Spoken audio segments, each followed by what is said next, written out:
সম্প্রতি নির্মাতা ফারাহ খানের এক অনুষ্ঠানে হাজির হয়ে বলিউড অভিনেত্রী কাজল শেয়ার করেছেন একটি পুরনো মজার কিন্তু ভয়ঙ্কর অভিজ্ঞতা, যা ঘটেছিল কুছ কুছ হোতা হ্যায় ছবির শুটিংয়ের সময়।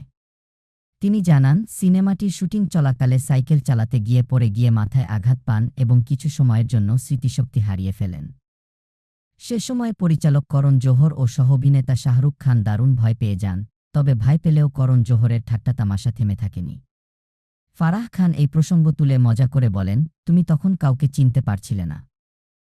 আমার মনে হয়েছিল, তুমি আসলে করণকে ভুলে যাওয়ার জন্য ইচ্ছে করেই এমন করছিলে। জবাবে কাজল হাসতে হাসতে বলেন, আসলে করণই চেয়েছিল আমি স্মৃতি হারাই, যাতে সে আমাকে বোঝাতে পারে আমি ব্যাকগ্রাউন্ড ড্যান্সার।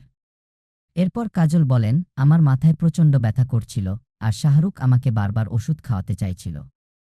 আমি রাজি হচ্ছিলাম না। ৩ ঘন্টা পর হঠাৎ সব মনে পড়ে গেল। আমি বললাম, আমি একদম ঠিক আছি। তখন শাহরুখ বলল, ইডিয়েট, তুমি ট্যাবলেট খেয়েছিলে বলেই ঠিক হয়েছ।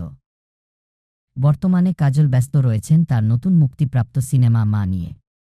বিশাল ফুরিয়া পরিচালিত এই ভৌতিক সিনেমায় তিনি এক কিশোরীর মায়ের ভূমিকায় অভিনয় করেছেন, যিনি নিজের সন্তানকে অশুভ শক্তির হাত থেকে রক্ষা করতে লড়াই করেন।